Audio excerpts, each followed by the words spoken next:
Did Jay-Z sell $600 million in assets because he needs the money? I think hip hop will always be a voice for the people.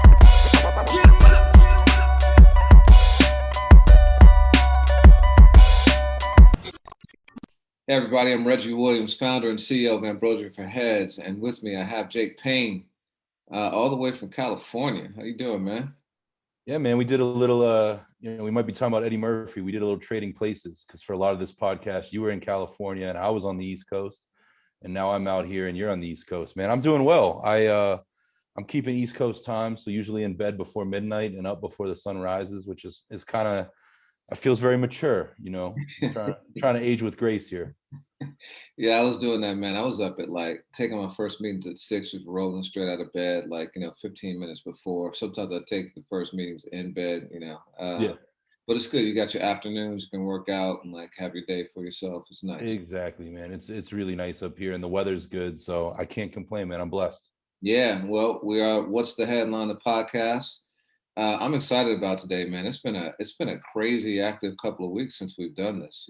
I think one of the big things, if you talk about a 2-week span, Jay-Z has had 2 of the biggest weeks in hip hop, and I don't think that it's been covered, but I don't think it's been covered, comprehensively and seeing how the 2 transactions work together. He sold 50% of his stake in, his alcohol company, champagne for Ace of Spades, to LVMH, Louis Vuitton, Moet Hennessy.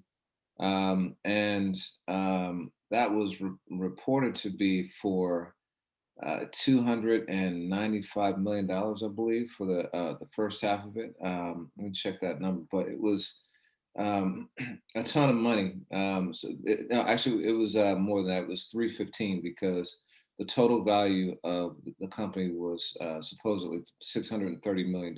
So he sold 50% of that. Now, all this is just reported, and we'll get into that in a minute because, as a good friend of mine said, you can't believe any of these figures unless you saw the term sheet. But the number being thrown out there is $630 million, which would net Jay $315 million for his 50%.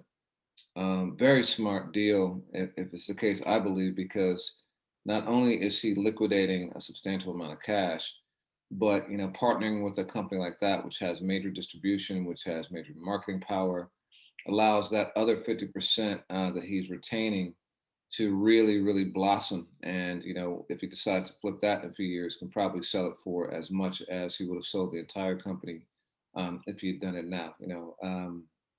Saw that back in the day. I used to work for a law firm and we represented Interscope. And, when back in the, this was the mid 90s, they were under hot water because all the gangster rap stuff was going on, and Time Warner was under tremendous pressure from its shareholders to kind of divest of anything like that based off the cop killer controversy. And Interscope sold, I won't get into I won't say the actual numbers, but I'll say the numbers that were reported out there. They repurchased their 50% stake in the company from Time Warner for about $50 million. That's the number that was thrown out there. And 6 months later, they flipped that same 50% to MCA for $250 million. So, a few months or a few years can make a massive difference in valuation. So I don't think that this is the end of how much money Jay's going to get for this transaction ultimately. But what were your thoughts when you heard about it? Yeah, I mean, everything that you just said, I think it's great to have a team working as hard as you are. I've never been the type of person to order, champagne in a club like that. But I think over the last 10 years, what Jay has done since, stepping away from Freestyle over, racial and social remarks and building Ace of Spades, into what it's been, which he didn't start the company, but came in and brought it to the hip hop profile and to several different generations. And I think now a deal like this allows, Louis Vuitton to, as a parent company, to do the next work, which is make sure you see Ace of Spades everywhere, globally. And I think that that'll just come back, like you said, at Jay's pocket in the end, whether he decides to sell or, you know, that becomes something in the portfolio that goes to the children, you know? Yeah. And so then less than 2 weeks later, he's back in the news for selling TIDAL. And this one, I believe was 100% of the assets, or a substantial portion of the assets. It was definitely the majority of it. And he sold it to Square, which is a company that where the CEO is Jack Dorsey, also CEO of Twitter. It's a paid transaction company. They do online payments, and was an interesting purchase, I believe, because I think it signals a different way of monetizing artist recordings. Tidal has definitely been the little brother when it comes to streaming services. Spotify and Apple being the two giants. I think that Amazon and then um, Amazon and YouTube would probably come in even after that. And Tidal, I think, was like fourth or fifth. I think they reported to have something like 1 million paying subscribers or something like that. So definitely not something that is a juggernaut, but the number then, and again, same qualifiers, was reported to be $297 million. Now I find that hard to believe, because I think that from the outside looking in, Tidal is likely a service that struggled financially. Mm-hmm. It's very difficult for any streaming music service to make money, because the recording licenses are so difficult to sustain. It's not really a sustainable business, which is why you see companies like Spotify moving into podcasts, because the margins are just much bigger than being dependent on the music. Tidal did some of that. They had Rap Radar podcast. They had, a lot of exclusive, high quality video, but never really kind of gained that kind of traction, even those things have kind of tapered off in frequency. So I'm not really sure that they were so financially successful. So it's very surprising to me that it would be, $297 million. But what was your thought about that? The Tidal one's a little different. I mean, I kind of look at it and I thought to myself, Jay, may have taken this as far as it can go. It hasn't quite been a decade, but throughout the 2010s, and we've seen a lot happen in the space. I mean, now we've even watched in recent years when Jay's catalog left Spotify and other platforms to go exclusively to Tidal, and it seems like a lot of the DSPs aren't doing things like that now. And when Jay decided, like, hey, let me put my catalog, let me not deprive the people, and aired away from exclusivity, I kind of saw the writing on the wall that I don't know how far Tidal can go. I think its greatest asset was being Black owned. I've heard a lot of folks say that Tidal goes, from a hip hop head's perspective, they go a bit further in terms of giving you the producer and kind of the liner notes that we lost in the physical world. And I think the payouts are a little bit better, certainly, than Spotify. But I think that this move gives Jay a ton of capital, and it also allows him to probably make a move that excites people in a way that I don't think Tidal has in the last 3 or 4 years. Tell me if you disagree. Yeah, Tidal started off as a really cool concept. I remember the press event, and it was like Madonna and J. Cole and Daft Punk. yeah, all these artists on the same stage together, really signifying that it was going to be a service for and by artists. And I thought that was cool, kind of wrest in control of their own product and monetization for themselves. I don't think it ever kind of lived up to that hype of the first press event. There were some cool things like it was reported to be higher fidelity. So for really, audiophiles who wanted to have high quality streaming, there was, when Prince died, they were the only service to have his masters, although that was, there was some controversy with that. Was the place where Jay dropped a lot of his music exclusively. It was the only place where you could get Lemonade, digitally, with the exception of iTunes. There's been some real cool stuff, but just never really kind of like grew into what I think people hoped it would become. But that being said, supposedly Jay paid about $50 million for it when he bought it. And if he did sell it for anywhere close to $297 million, that's a major come up, So he continues to be a businessman, you know. But this one surprises me because I would think he would have structured it similarly to the deal for Ace of Spades, Yeah. because I think that there is a potential like game changing model with Square, you know. So he's taking a board seat on Square, so perhaps it, you know, it's involves some equity in that company. But um, one of the things that he and Jack Dorsey did together was they launched a cryptocurrency fund, a Bitcoin fund.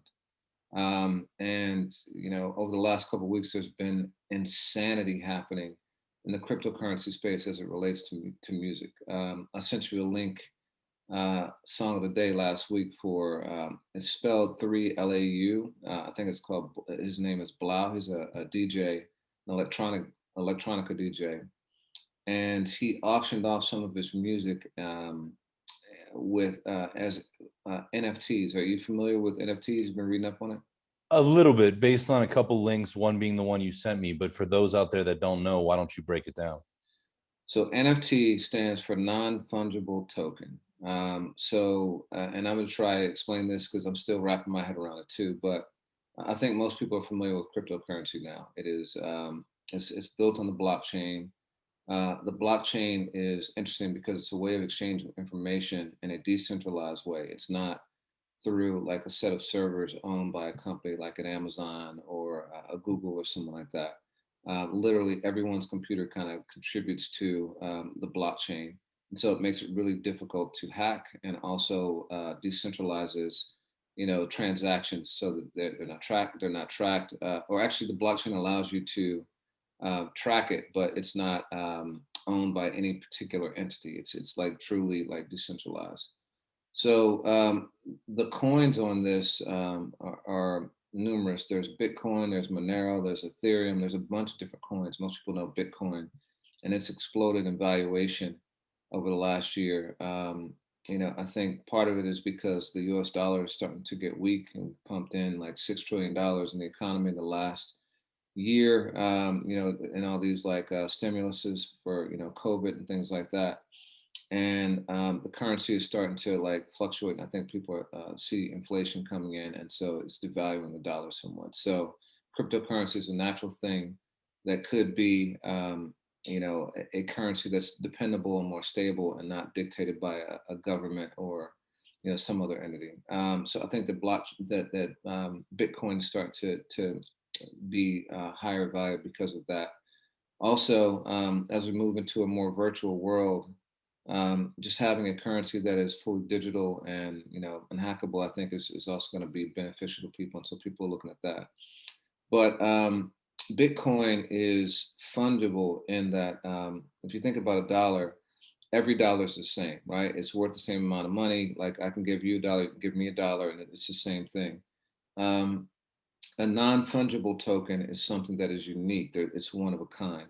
And so if you think about that Wu-Tang album that was sold for, you know, $2 million that Martin Shkreli bought like, you know, 4 or 5 years ago, or 5 or 6 years ago, whatever it was, people are starting to look at music that way. So you can sell a unique asset. It could be a single recording. It could be a recording coupled with all sorts of cool stuff, like Kings of Leon is releasing the first ever NFT album.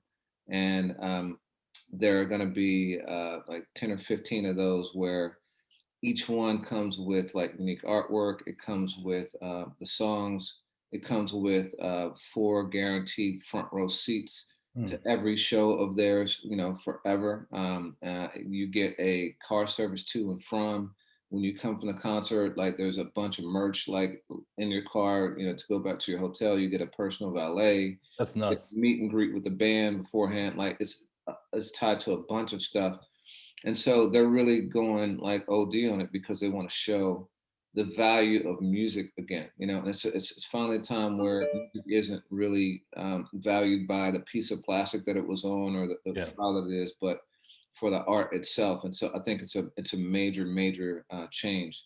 But this DJ Blau did an auction of I think it was like 11 or like 30. It was 30 copies of a song that he, or an album that he put out, and it was loaded up with different things, artwork and stuff like that. And the top three were like a gold circle, and so people would bid on it, and every single time there was a new bid, the clock would reset to 10 minutes or 4 minutes, and then it would start to count down. And there's a new bid, it would reset, and it kept going.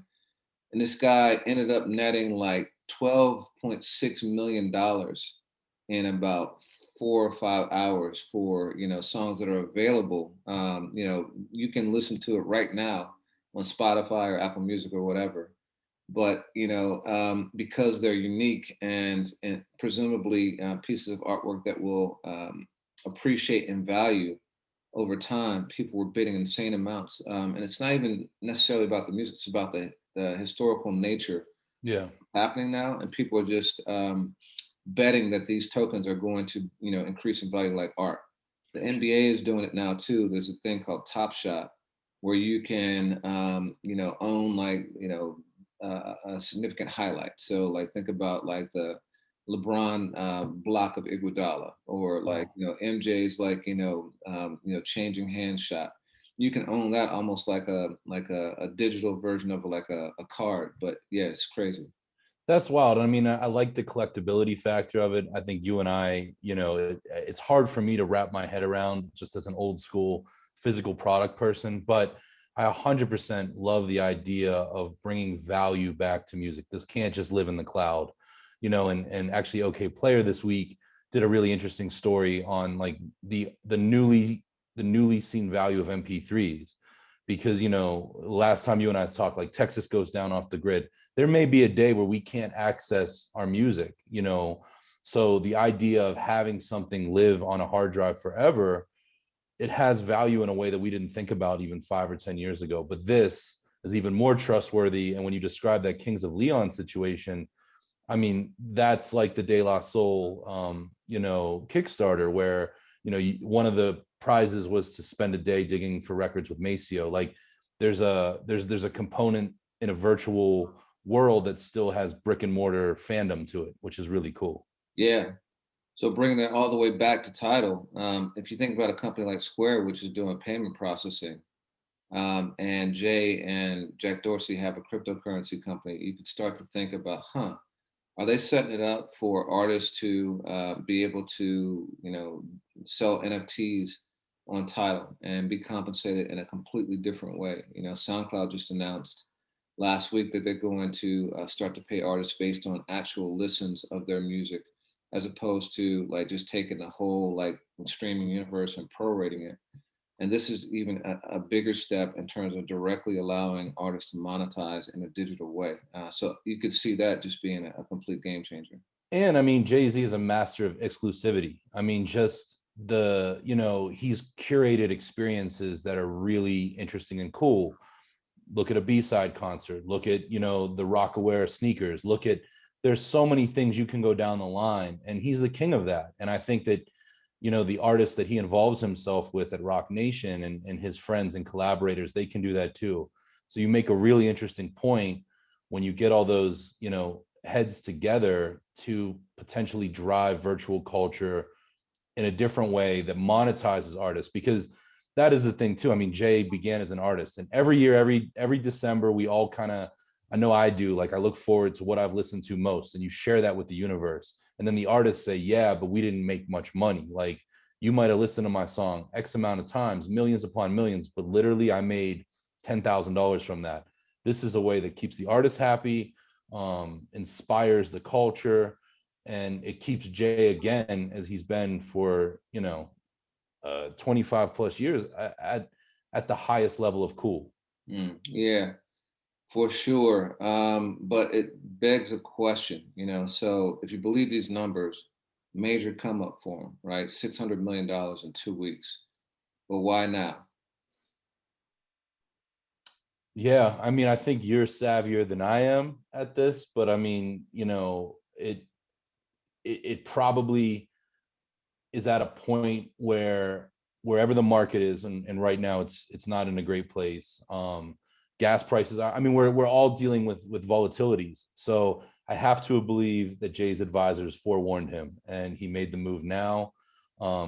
And like you said, the fact that he's sitting on the board can see it through. I don't believe that Jay's having money issues, which I know could be the knee-jerk speculation.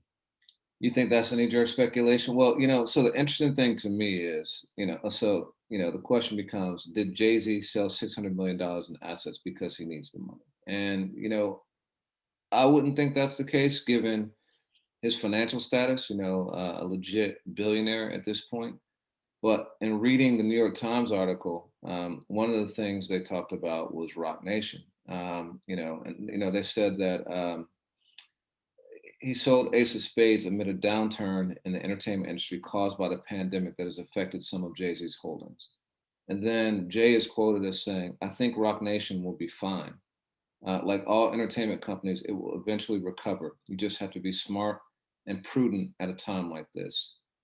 So that was very, very telling to me. That's very surprising. Obviously, Rock Nation, Live Nation, any concert business has just been devastated, just destroyed over the last year. And now, thankfully, we're getting word that live music is coming back to New York and places like that, but it like really diminished capacity. We have no idea like how many people are actually going to turn up.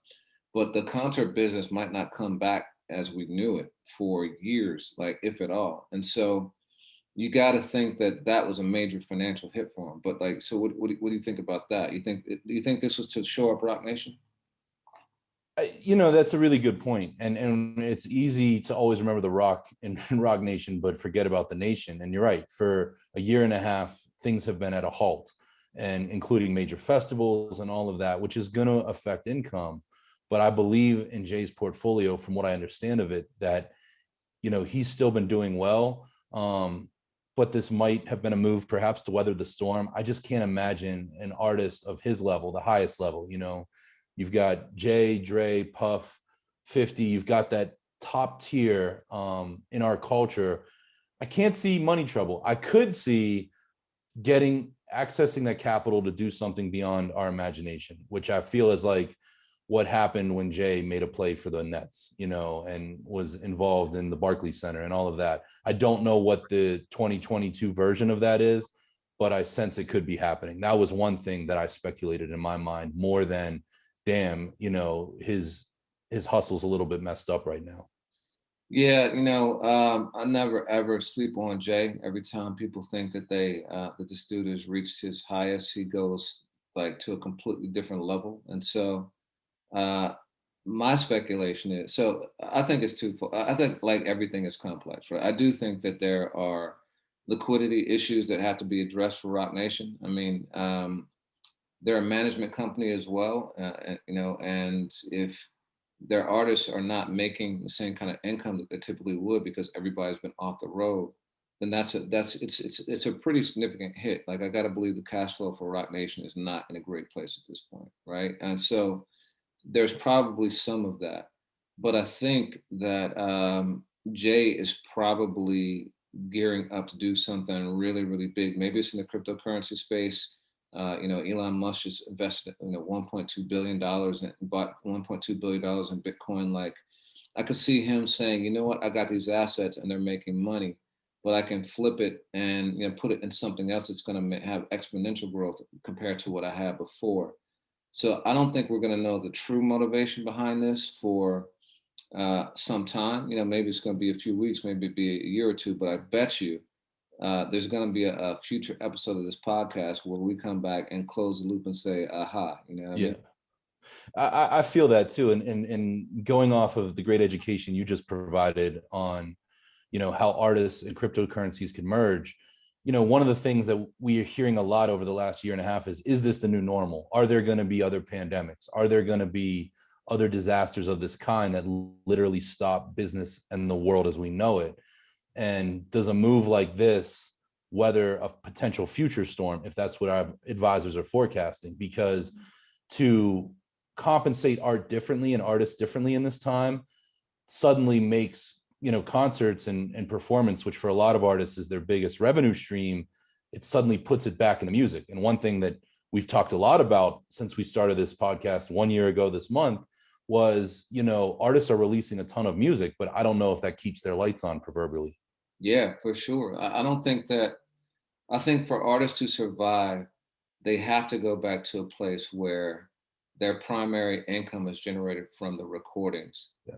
not from not from touring, because like you said, touring is not guaranteed to come back to the levels that it did. Plus, the reality is it's art. You know what I mean? Like, I think we have started to treat music like commodities, almost like pictures, but music is unique art, and it should be like people pay. It always blew me away that back in the days of like physical goods, you had the same piece of round plastic, right, for three different uses. It was basically the same thing for a DVD, for a CD, and for a video game. A DVD was going to cost you, $20 to $30. A video game was going to cost you 60, 70, even $80. A CD was, $12 and started going down to $8.99, and and completely devalued. Even though, if you think about time spent, you watch a DVD once, right? A lot of Yeah. people, a bunch of DVDs in their shelves, they never even watched because they saw it in the theater and they thought they wanted to watch it again. They never did, right?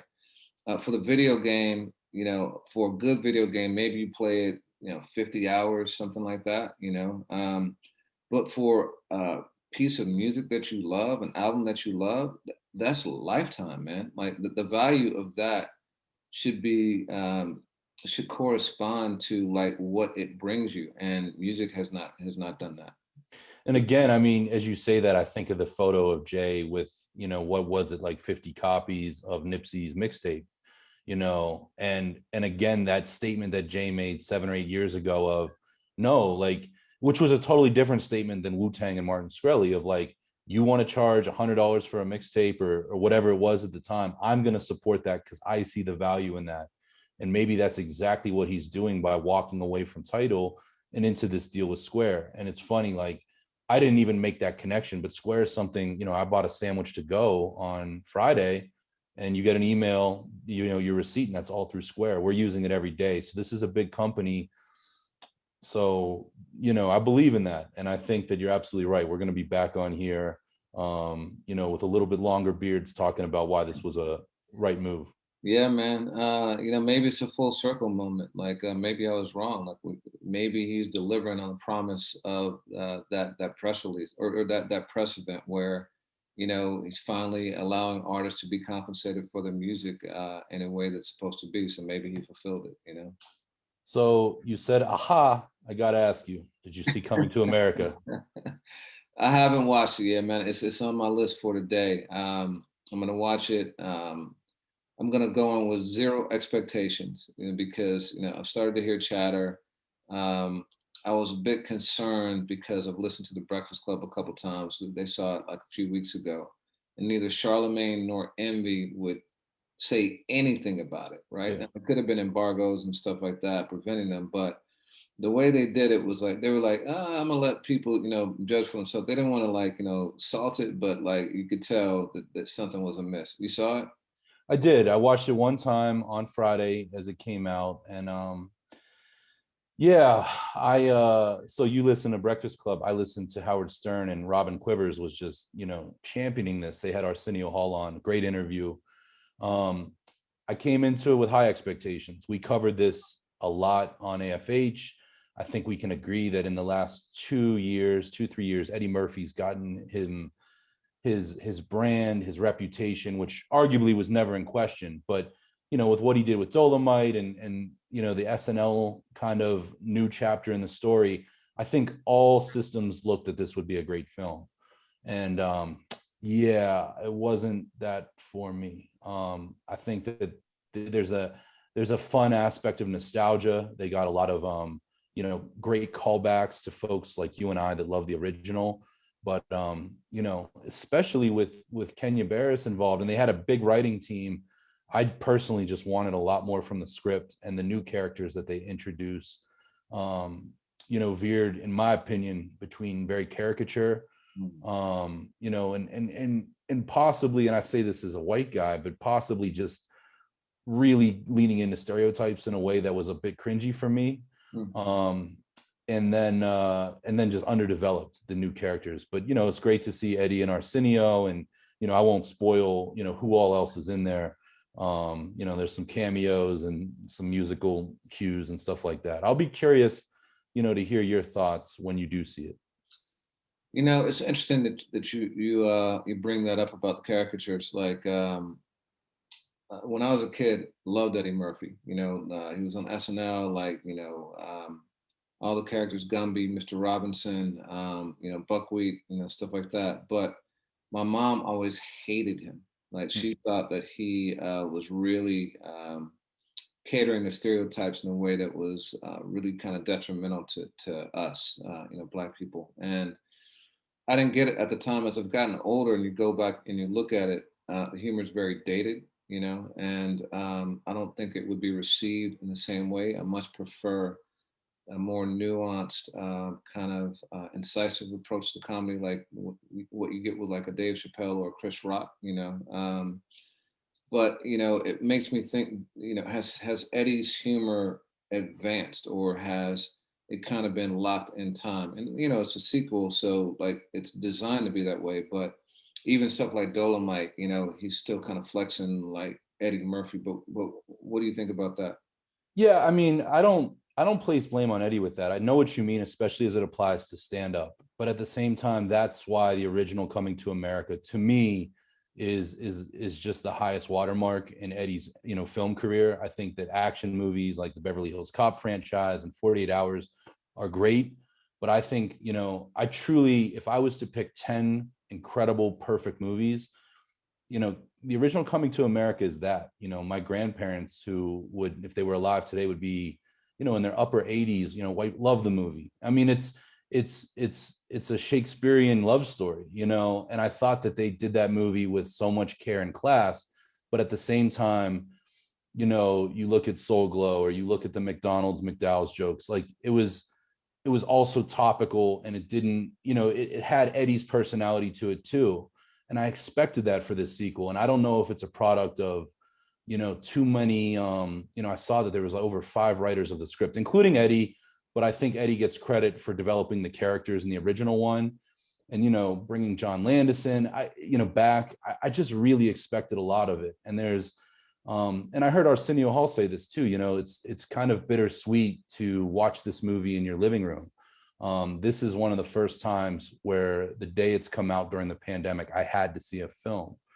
And to not be in a theater and hear the person 2 rows behind you laughing and kind of let that remind you why it's funny might be a detriment to this movie.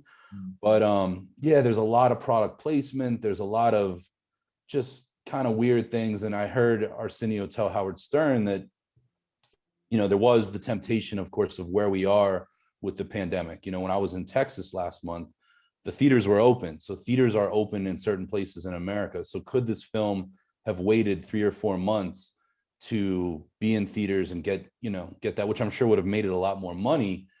And Arsenio said, you know, there's so much topical stuff in here, and it's not an evergreen comedy, which I believe the first one most certainly is. Interesting.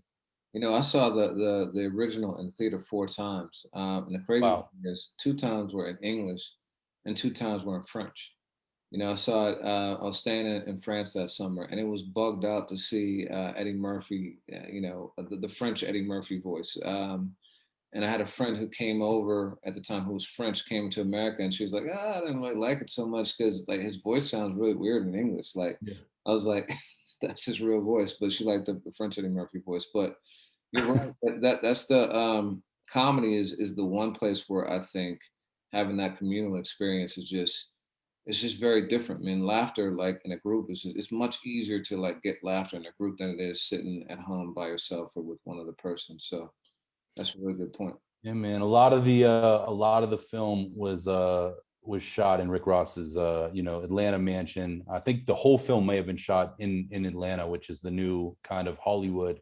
So on the subject of Rick Ross, I know one of the biggest musical releases of the week involves your man, and I know it's a song you really like. Before we get to that, I want Okay. to say there was another film that did come out that I was actually, that's I caught and was very, very pleased because I'd heard the opposite. I heard, well, again, I'd heard that, you know, it's really good, but like, you know, it didn't do X, Y, and Z. But that was the Biggie doc. I got a story to tell. Did you see that? Yeah, I watched it yesterday, and yeah, I was very, very pleased with it. Yeah, I mean, it's just unbelievable. First of all, they had the presence of mind to be documenting him like this way. Like, first, I can't believe that so much of this tape has existed and not come out. You know, Yeah, it's a lot like The Last Dance in that way. You know, yeah, but like it feels like you really get to know who Christopher Wallace was. You know, in a way that we've never seen before. And I always thought that all the big stories that could be told, you know, had been told. But to his mom's point, this was not about his death. It wasn't even really about like his career so much as it was about like how he became who he was and how he became the Notorious B.I.G. But I thought it was just phenomenal. yeah. I mean, I'm somebody like you that thought I had seen everything and not known everything, but known a lot about Biggie, and I was stunned by it, and I thought that, shout out to D-Rock from Junior Mafia, who I believe was holding the camera on a lot of the stuff that you see, but even down to, I'm fascinated that there's a recording of Biggie and his man rapping to Africa by Toto, like the instrumental in what must be like 86, 87, that we've never heard, that you get to hear some bars from. And to watch even that full Fulton Street freestyle, how many times from MTV Ultrasound to Behind the Music to Boom Boom Boom, you've seen it everywhere, but I'd never seen the full part of the dude battling him first. Yeah, Um, I really, really appreciated that. I love that, so often when Biggie's story is told, I think that one of the challenges is to get as many talking heads as possible. And, Puffy was incredibly lucid, incredibly revealing on this. But I love that they had, DJ 50 Grand and Mr. C and Easy Mo B and, you know, Cease and D-Rock. You had a lot of folks really getting deserved airtime because they were the people around Biggie, from 1990, in some cases before, into 95, 96. And you and I as hip hop heads, that's the story I love even more than what was this guy like, after, the success that he found in, 95 and 96. yeah. I mean, and I've been spending a lot more time in Brooklyn and Bed-Stuy in particular, and it's just amazing to see like his neighborhood, see how he moves, see they're guys I've never heard of before who were so like vital to him. Even the guy who was filming it, Damien, Yeah. like to see his real crew, like just unreal. You know, it's unbelievable. I love the maps too. I mean, and that's one of the things that I really think that we've tried to do with AFH. And, hip hop in now can seem very virtual, but folks belong to real blocks, and those blocks have, butterfly effects of their careers. So to watch, the fact that Biggie lived here, Easy Mo B lived here. And it's funny, even this morning I saw on Instagram, DJ Premier pointed out that him and Guru, were staying in Branford Marsalis's brownstone, just a block or two away. And that's why even before Fame, even before The Source, those guys were hanging out together, smoking blunts and cracking 40s. And that's just so interesting to me. And to see, Big's ties to Brownsville, East New York was interesting because, later on that, Big shouts out Little Fame, on a verse, we never saw MOP, and it just got my mind racing. But the one thing that I thought was interesting above all others was Biggie's next door neighbor, Donald Harrison, who this morning I decided to listen to some of his music. I mean, and I think the documentary may understate it. I mean, very accomplished jazz saxophonist, worked with, Art Blakey, Dr. John, Miles Davis. But what he said was so interesting to me of Big delivering his lyrics like a jazz percussionist, like, Hmm. and then he mimics it in a way that I'm not going to attempt to. But if you listen to Machine Gun Funk or Party and Bullshit or any of those great records, man, you can hear it. And no one ever put me onto that game before. Me either, man. That was amazing. That was really crazy too. And they used that clip from the freestyle session he had with Tupac and Yeah. put the drums to it. That was crazy. We had that clip, that really cool clip of KRS, talking with Rakim, Yeah. and Rakim breaking down how him being a saxophone player and figuring out jazz is how he constructed his flow, and to know that Biggie had done that too is just really incredible. I've been listening to a lot of jazz through the pandemic, and yeah, Rakim modeled himself after Coltrane from the way, Donald says it, somebody like Max Roach was, inspirational to Biggie. And it's just one more reminder why, sometimes jazz seems outdated to folks in the mainstream, but it influences all the culture. And yeah, that really, really good documentary. It's something I'm going to watch again and again. And I was just flabbergasted checking that out last night. Yeah, you talk about that clip. Seen that clip a bunch of times. I've never even seen a full Biggie rhyme from it. So it was crazy just to see that, and like you said, to see the setup with Supreme, like who was battling him too.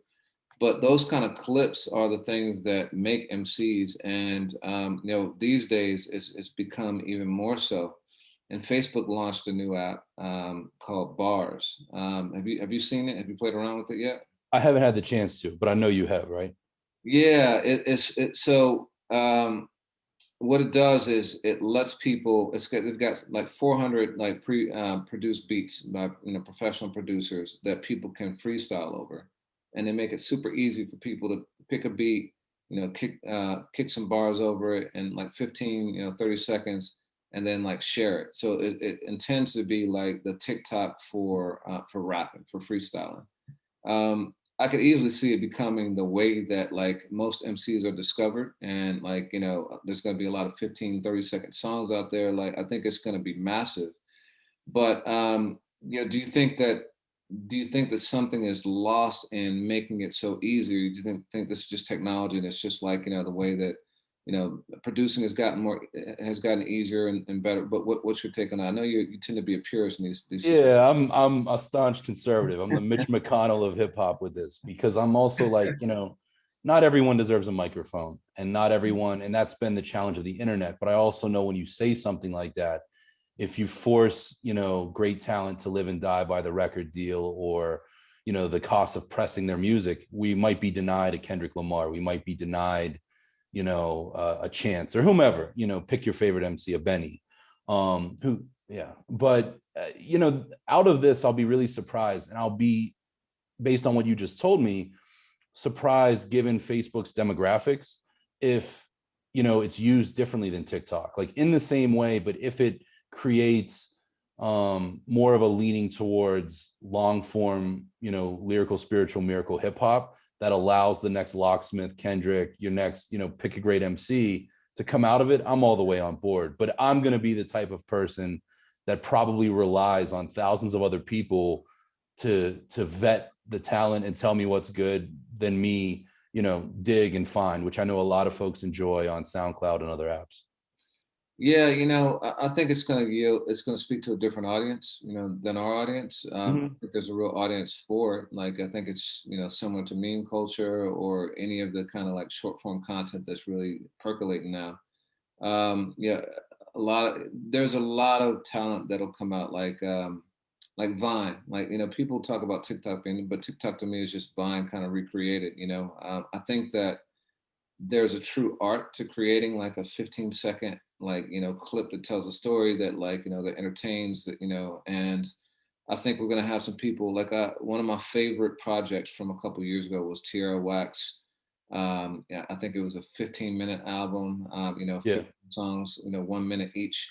I thought it was just brilliant the way that she did it, the visuals, like the songs, like everything was just like so next level. And so I appreciate that, and I think there's going to be some great 15-second stuff. Like, I wouldn't be surprised if you and I are sending each other a couple clips like within the next few months or so. Yeah. So I'm excited. I think there's going to be a ton of junk too, like you said. We're going to have to sort through, and but I think there's going to be some great stuff too. Tierra is an absolutely phenomenal example of that too, because I know that she was, making moves in the streets of Philly and, making traction, but she used the tools at her access to break, to cut through in a lasting way. And that's the highest caliber of creativity. So yeah, I'm here for more of it. And I have no doubt you read my mind, like, yo, we're going to be, saying, check this out. So yeah. So Facebook was in the news for other stuff too. You put me onto this one. You want to break that down? Yeah. Oh, so Facebook is now the Billboard charts are now going to take Facebook views into consideration. And the first thought out of my mind, and maybe this is arrogance or ego, is I'm like, damn, you know, AFH. Because, you know, I think that, you know, something you built and I worked at for 7 years and helped mold, we were really able to create a channel for artists that weren't necessarily winning in the traditional ways that Billboard measures, you know, streams or anything like, you know, hand-to-hand units. I'm glad to see this. Now, the question I have at it is, you know, is Facebook enough? If you're going to do that, should you be considering, you know, Twitter video or TikTok or other things? But I do like the fact that it takes the charts as we know them a bit away from being an old boys club, which I know it's been since the beginning of time. Yeah, you know, so user generated content is not included. It's only professionally, it's only actual like official music videos. You and I know better than most that like views on Facebook are, you know, not all that it might appear to be. You know, a lot of views on Facebook are 3 seconds or less, you Yeah. know. So what's your take on that? Because to me, it seems like it could be kind of gamed a little bit, and it's not like if it's not a real view, like you know, I'm concerned about it counting. You know. This is different. I mean, I think again, to the content point, there's so much content out there that we are all just tuning in and tuning out of. But a music video um tends to be more. It's not the whole stream. But I looked at it and I hope this isn't sharing too much, but I think it was around 2016 or 17. We, with permission from Master Killer and his management, put a video up. It got over 1 million views over a very short period of time. You might remember how much specifically. And I know that can happen on YouTube, and I'm sure that it does, but it lets you know that there's an audience there. And I don't think people are tuning in just for 10 seconds. You know, it's different than a conversation or a clip of somebody falling down or something, you know, sexy or somebody getting punched in the face. Music is different. And again, I think of that example and I'm like, damn, I want the Master Killers of the world or the Tierra Wax of the world to be able to compete with all of these folks that have other ways of getting out. Because like it or not, the Billboard charts are still something that dictates, you know, booking values for shows. A lot of radio airplay is you know, modeled around it. And again, I just want to see the playing field leveled in hip hop. Well, you and I've had this has been an ongoing debate for us, right? Because I don't think that the charts are nearly as important as they used to be. You know, I don't think they reflect what's real, especially when you think about radio. Man, like I take my son to school, like you know, multiple days a week, and I hear the same 3 songs every single day, and it's And you're so talking terrestrial, right? yeah, yeah, like FM radio, and it's so obvious that like it's promo, like you know, it's you know, I don't want to go as far as saying it's being paid for, but it's clear that like you know there is a budget behind it, you know, and it's not real. There's no way that people want to hear the same 3 songs like that many times, and so I question the validity of it versus like you know Spotify streams or SoundCloud streams or whatever it might be that I think Yeah. are truer indicators of what people are listening to. And often that stuff is, you know, a year ahead of the radio. The radio is like still playing songs from like 2019. It's insane, you know. So Yeah, and I mean, I'm skeptical of everything because I see Spotify numbers and SoundCloud numbers that are bought too. I mean, you can, as we've seen, you can buy people in, you know, other countries to just stream that stuff to get the numbers up. I do think, you know, as we talk about Jay-Z and where the revenue is, so much in hip hop is about branding, partnerships, licensing. And, you know, if you sit on the board at, you know, a company that doesn't necessarily have the keenest sense of culture, that is one of the ways that matters. I mean, it's sort of like the Grammy Awards. Do the Grammys really judge hip hop in a way that is written in the, you know, sands of time? I don't think so. But I guarantee you, if Royce the 5'9" wins the Grammy, that levels him up to hopefully go get more, you know, more sponsorship deals, more licensing deals, all of that. So I kind of play by the devil's rules a little bit. And again, I see the good in this, that hopefully it allows, again, I'll use those examples like the Master Killer, the Tierra Whack to compete. And it makes me salivate because with AFH, I know how dedicated we were to curating properly. And I know how much our audience trusted us because of that, where when we shared a long form video over Facebook, you know, they tended to tune in, especially when it was an artist that they believed in and had history with. Mm. All right. Well, I'm always for anything that can benefit, artists, especially the artists that we support, who tend Yeah. to be more independent on their grind. So I hope it's a good thing. It's interesting. I think the more data points, the better, so I think that's good, but it'll be interesting to see how it plays out. So you referenced some new music earlier. Your guy, your second favorite rapper, the Logic.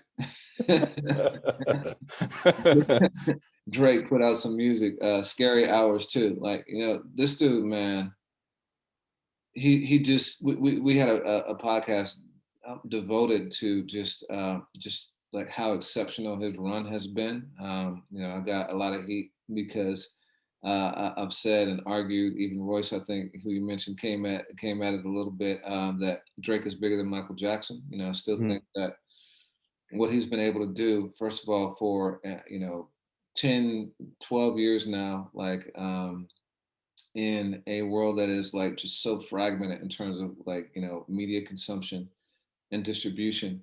It's unprecedented. Like, no one has ever done anything like this before. But like, part of that is because he doesn't wait to drop full albums. He's got this album coming, certified, Loverboy, right? yeah, sometime pretty soon. But that doesn't stop him from dropping a 3-pack on people just to, like, keep the streets like heated. And so he dropped Scary Hours too. Digital Academics had kind of like signaled that it was coming. I think a lot of people thought it was going to be the album, but it was this 3-pack. And it's got the song What's Next, Wants and Needs featuring Lil Baby, which I like both of those. Those are not really for our audience, and so I didn't include them on the playlist, but like, it's Drake keeping his sound updated, to me. And Lemon Pepper Freestyle, which, I love Drake. Our audience like gives us a lot of flack for covering Drake, but whenever Drake spits, like when he rhymes, like, people, it's always one of our biggest posts, and your guy with Ross is just magical. They got so many bangers. I'm gonna put together a Ross and Drake playlist. Just, they got, I think, 13 collabos at this point, and people are talking about they need to do a full blown album. LeBron James said they were undefeated. He said they were 82-0, 16-0 in the playoffs. And Kyle Kuzma has said they're the Jordan and Pippen of hip hop. He was like, nah, they're the KD and Steph. They don't miss. And so, but that song, when I first heard Ross's voice, I was like, okay, cool. It's not, he didn't sound as in pocket as I'm used to hearing Ross sound. But when I played it again a few times, I was like, okay, it's dope. But Drake blacked out for like 3 minutes on it. Just went ham. So, but what was your take as the resident Drake hater? No, man. I mean, over the years, especially working, alongside you, I fully believe Drake has gotten better with time. And I think that, I don't know of an MC, even Kendrick, that people hang on every bar. I think Jay had that effect for a while, but I think Drake, people, every single bar. No, you're going a little bit too far. You bring Kendrick's name, man. You keep Hey, man, I didn't say me, but I said people. Like, I've heard folks say that Drake writes every bar like it could be, a social media caption. And he's the king of that. I like Scary Hours too. I don't think any of it, delighted me maybe the way that it did for you. And I think that I agree that these two have a great chemistry, but I'm going to say something that I believe that might be inflammatory to you. I think their best collaboration to date is more than 10 years old with, Aston Martin Music. To me, that showed the real potential these guys have together. And a lot of what they do year in and year out with these Lucy's and features on each other's albums, it all kind of gets a little bit lost in the lights for me. And I thought that, Ross does what Ross does, the Tupac hit him up, Machiavelli, like, that wordplay. I just feel like I've heard it so many times. And then Drake talking about, picking his kids up from school and, flirting with the other moms. Like, it's just not for me. Asking me, do I know Beyonce? Of course. Like, Yeah. but you got to give it up, man. His bars are just, we talk about authenticity and like, being real. Like, I said this too, man. There are very few rappers who are more real than Drake. Like, he talks about his life for real, you know, and that kind of stuff, those kind of details are just hilarious to me. You know, no one else is talking about that. Like he acknowledges the fame, but he incorporates it in the everyday lifestyle. Like, you know, like going to his high school reunion and, you know, making everyone like go through security clearance and stuff like that. Like those are things, man, that just the details, it's almost like Chappelle level art to me. You know, what makes it great is those little bitty nuggets, you know, that like really make it vivid and paint a picture for you. And so that's why I like Drake. And the wordplay is crazy. I think his flow is insane. I agree with you. It's not their best collabo. You know, to me, I almost look at it like I could actually live without Ross's verse on this. You know, Mhm. I think it would have played better just as a Drake song, and it would have been like Diplomatic Immunity, or you know, some of those other songs where he just spazzes for like 3 minutes and is out, or one of the Blank Time in Calabasas or wherever. Like to me, it was that kind of freestyle and super dope because I just love when Drake spits like that. But Aston Martin music to me is one of the best songs of that decade, Yeah. period, in hip hop. And it's really the beat, like too, like Justice League. One of my favorite posts to date. Still, I posted this back in like I think 2011 or maybe even 2010, man. Decatur Dan did this video in black and white where he shot the Justice League in the studio and they were breaking down the making of Aston Martin music. Do you remember? Did you watch that back in the day? Yeah, I think so. Absolutely. Might have even been on like Vimeo or something. Yeah. It was on Vimeo, word, and it's still in the site. Um, you know, they break down like every element and they start out with like the strings and like the violins and like the dark chords, and it's so amazing. And then when they finally throw that beat in there, it's like, oh man, this shit is so hard, so it's hard. It's not a major statement to say it's not as good as Aston Martin Yeah. music. That's what I'm saying, but I like it for what it is. I like it for what it is. Yeah, and I think you make a really good point. You know, Drake, as much as any artist, takes the ball and shoots it. You know what I mean? Like he puts, and we've spoken about this before, but he puts his reputation on the line all the time. And he does that musically, and then he does it in a way that's really innovative with, trolling, including himself. I mean, even in the Certified Lover Boy, getting the heart, in his hair. Drake, he knows how to drive culture in a way that I think is even better than Kanye at this point. And he, in spite of it all, never seems to take a giant L. Like now looking back, I think Pusha, had the last word in that beef, but I think that Drake, he wasn't ethered, he wasn't ended. And he's still here and he's still driving culture, and you got to give it up to him for that, especially when there's so many great MCs that we want to see put out music more frequently of substance, and they're just not doing it, and Drake does it seasonally. So Yeah, and he's so smart too. Like the song, the 3-pack to me speaks to two, maybe three different bases. The first song is kind of like, I think, his era, like the Migos type era, like the 2010s.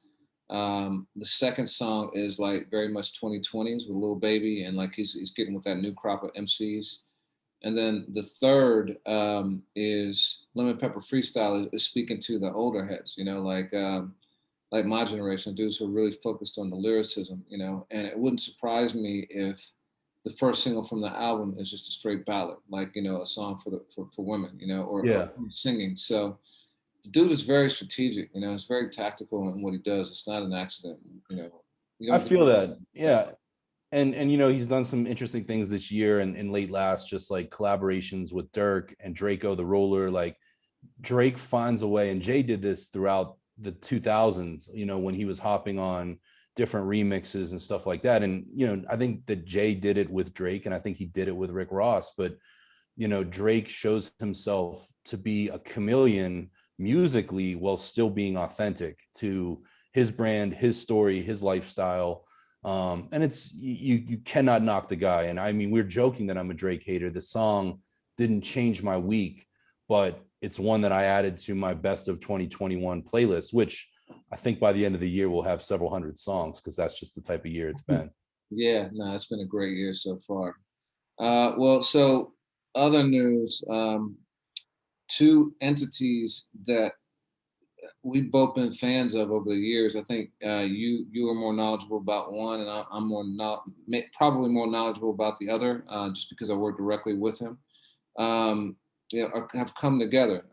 So Ross has MMG, Maybach Music Group, and Ross had an artist named Stalley who was on MMG for a while, which I think was a head scratcher for both of us because Stalley's ethos with Blue Collar Gang was so kind of different than the materialism and the gangsterism that is often found in Ross's music. He's a very conscious dude. What was the his tagline was man, I'm forgetting it, but intelligent trunk music. Intelligent trunk, Yeah. yeah, was his motto back in the day. Um, he's now off of MMG, Maybach Music Group, and on another MMG, Mello Music Group, which you've worked with extensively. So you want to talk about what that label has been and some of the artists have been featured over the years? Yeah, I mean, so Mellow Music Group, it doesn't necessarily even matter where they're based, but for the sake of, they're based in Arizona, and it's founded by a guy named Mike Toole, who we did an interview with, and they started right around 2010, maybe a little bit before that. And in the early years, they came with really what I think of as two producers, Odyssey and Apollo Brown, and what they did with both of those guys and some others were projects where they would pair, really talented producers, these guys, with great MCs.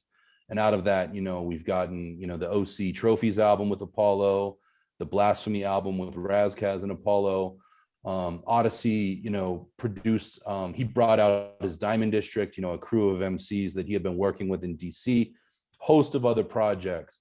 And they've done some really interesting things. But one thing that I'll say about them is over the last decade, they continue to level up. I mean, out of them, we've gotten, the Pete Rock and Sky Zoo Retropolitan project, which I know you and I, adored. And, Apollo's done stuff with Joel, with Sky Zoo.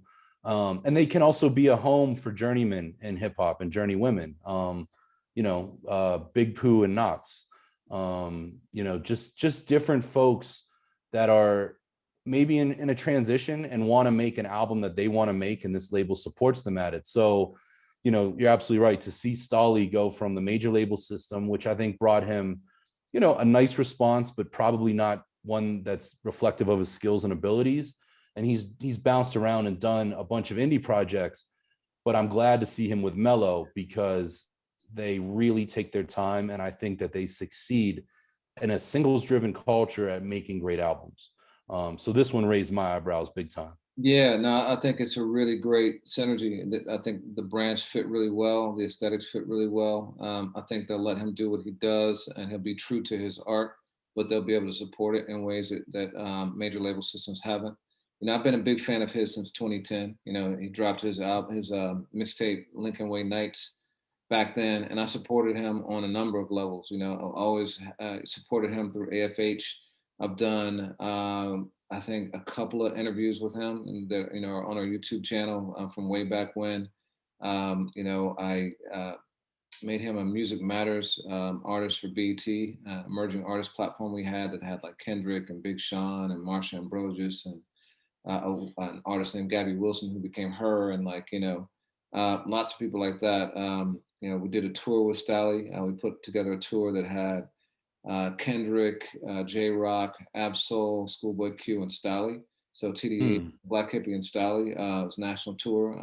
I think the first national tour for TDE and maybe for Stalley too.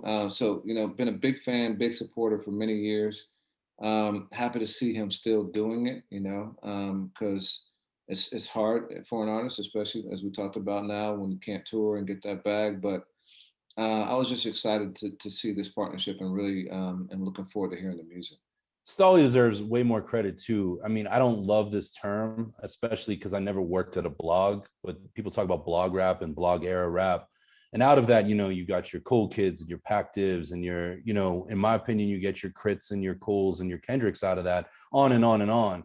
And Stalley came out of that movement, and he's still here. And he came out of it from, Massillon, Ohio, which isn't that far from where I grew up in Pittsburgh. And, I think Rick Ross has done great things for Meek Mill, and he's done, great things with Wale.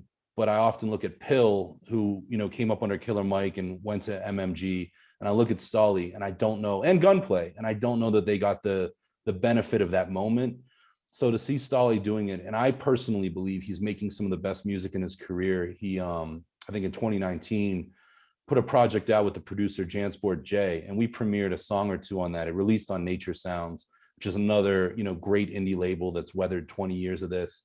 So I'm happy. I'm eager for more music, and Mello's putting out a compilation too, and they have a joint with Stalley, Joel Ortiz, a bunch of people, and Alchemist is involved in the album. Their whole roster. So it's an exciting time, and I salute Mello and Mike and all those folks over there, Matt Conaway, and the whole team that's behind it, because I think 2021 will be another great year for that movement. Word. Well, you mentioned other new music earlier. Is there anything that came out during the week that like kind of caught your attention? Well, I mean, I think, I got to hear your take on it too. You and I are both huge Anderson .Paak fans, but we got the first taste of this project with him and Bruno Mars. Yeah, Silk Sonic. I watched an interview with them too. They have the Breakfast Club. It was real cool watching them, man. They got a great chemistry. They play off each other.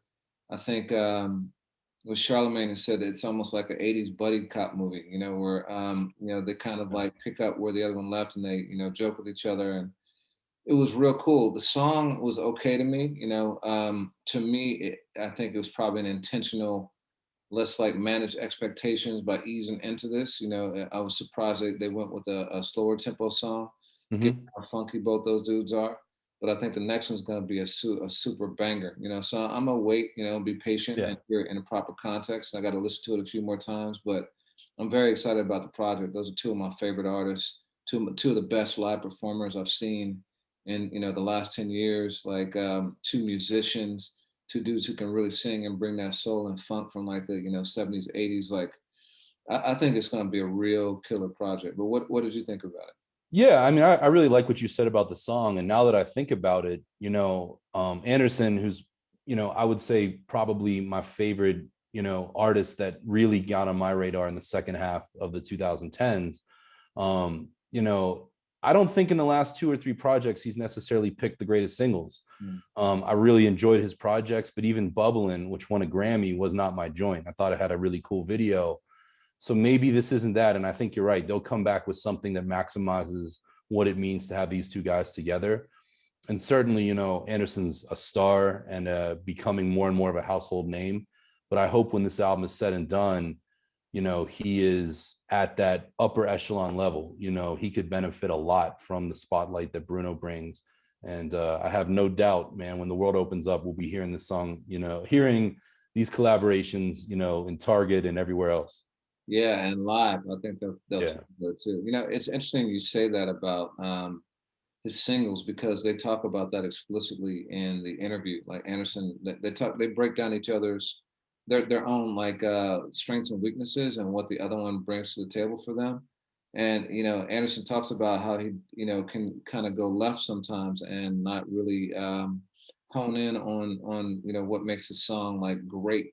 But Bruno was just locked in, like just really methodical and precise about making sure that every single note counts and is moving in the direction the song should go.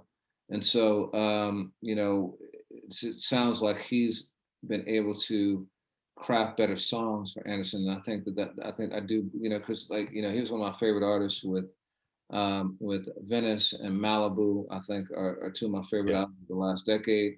But then after that, it was hit or miss. There's songs like Tense, which I think is incredible. King James, which I just listened to yesterday too, just a jam. But other stuff that's just like, so I'm hopeful that Bruno will help with that too. You mentioned Drake and Ross and now Bruno and Anderson. I think 2021 is an incredible year in the underground, and that's nothing new. I mean, you just talked about Stalley, which I don't know if he quite fits my definition of underground. I think he's more established than that. But there's some really just cool stuff coming out on a consistent basis. So I had talked about on our last podcast, DJ Muggs, who's been incredibly prolific. And he just put out a joint with a Brooklyn rapper, Rome Streets, who was on Static Selector's album last year. We talked to Static about him. called Death and the Magician. And, you know, if you like grimy, hardcore, you know, those drums and just really sinister street themes, incredible listen. I really spent a lot of time this week. So Conway, another hugely prolific artist, he partnered with Big Ghost, who folks may know from Twitter, prominent producer. He's worked with a lot of the Griselda guys and other folks in the New York and LA underground. But they put out an album this year called If It Bleeds, It Can Be Killed. And, you know, I think Benny has a phenomenal ear for production, Gun too. This is some of my favorite production that Conway's found. And for anybody that just thinks of Big Ghost as like a Twitter personality back in the day, yo, his chops, you know, are really, really impressive on this. And then also, you know, kind of in the same scene, there's an artist, Red Inf, and he put out a project produced by Vanderslice called Revenge of the Have-Nots. Those 3 albums all came out, you know, in the last couple weeks. I just think that, you know, we're watching a lot of the impact of Rock Marciano, Griselda, you know, Willie the Kid, a lot of these guys that put in work over the last decade. It's created a really nice space. And certainly Muggs has been a leader in that too. That sounds dope. You know, one of my favorite songs that came out in the week, we got the Okie Doke on. You know, teed it up, you know, had it at the top of the playlist, did a Facebook post, and then it got pulled. But it's actually a song, I believe, from the Roots "Do You Want More" sessions from back in the day. They're putting out the deluxe version of that album soon. You know, it's Black Thought rhyming with like dead on impersonations of Guru, Pete Rock, Cool G Rap, Q-Tip, Ice Cube, Chuck D, ODB, and Busta Rhymes, and more, and just kills it, just absolutely destroys it. And it got pulled, but I'm hoping that, like, you know, it's just, you know, they want to release it with the album, instead of, like, you know, there being some sort of rights issues or something like that. But like, but that was, and other people were excited about that too. So Yeah, I thought it was really cool. You know, we remember, you know, in the early 2000s, you know, Black Thought, even during the, you know, it happens with Kane and G-Rap during Chappelle's Block Party. But that song, if I'm not mistaken, was when he kind of flipped into G-Rap mode and then Kane mode. So to hear this, I didn't, you know, I've probably seen the Roots more than any other hip hop artist in terms of concerts. You know, I've lived in Philadelphia a lot of my life. I didn't know about this record. And I saw you and I have a drink bet on it, and I believe I owe you at least a drink. yeah. But I saw John Morrison, who has another hip hop podcast, Serious Rap Shit, and he, you know, he bigged it up and said he's heard Questlove allude to this song for years. And, you know, it's a testament to Black Thought's talent. I think it's a really cool, like, some of those shock me that it's him, but I also, there's part of me that's just like, man, Thought, you are one of the true goats. And it's more of a novelty song for me than, which is kind of like how I feel about Ghost Rider by Skills, or, you know, there's other songs out there like that that are cool in theory, but not something I necessarily play and lean back to. I only got to hear it 3 times before it got pulled. So we'll see for sure when it really comes out, but it's dope to know that there's things that you don't know about, you know, some of your favorite groups that are in existence and coming out. Yeah, word, and that's definitely one of my favorite albums from that era. Probably still my favorite album by the Roots, either that or Things Fall Apart.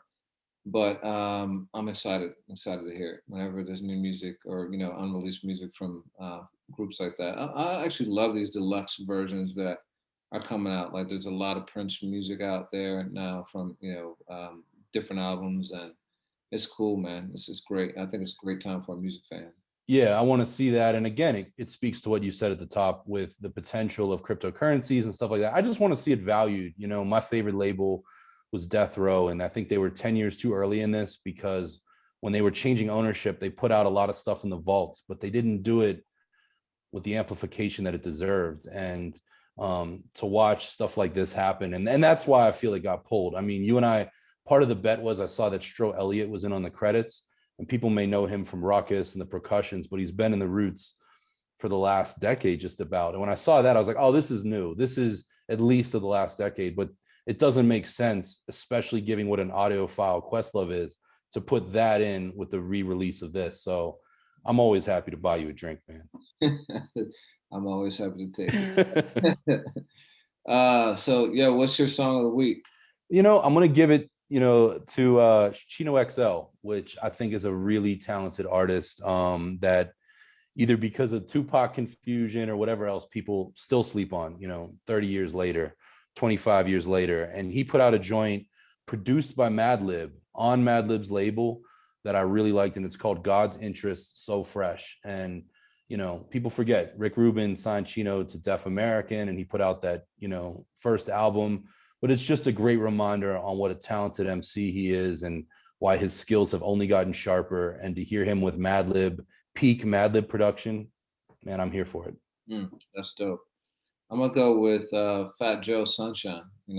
Song came out a few weeks ago.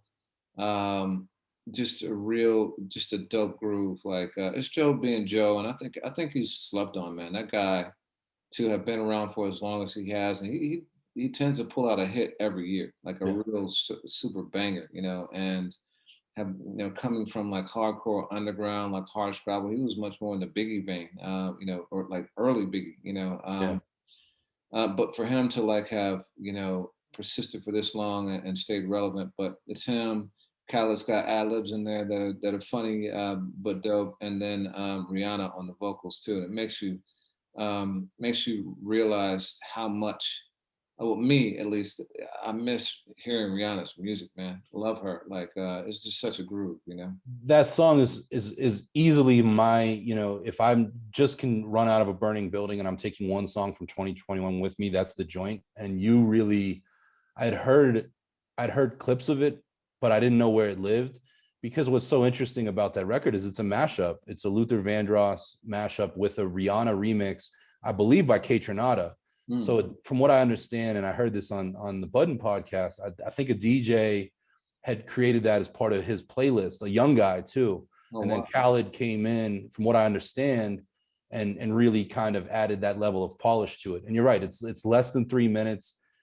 I know we're not in the clubs and partying like we were in 2019, and I haven't been in a minute, but to me, it just brings the joy of a club or, a beach party or something like that. Phenomenal record. And yeah, man, Joe's staying power and versatility are nuts. And I've always found Joe to be just a super dope individual too. And he doesn't forget his DITC roots either. Word, true, very true. Well, yeah, man, this is dope. Always a pleasure. Good to see you. Glad you're settled. And yeah, until the next time. Until we do it again, man. All right. Peace. Later.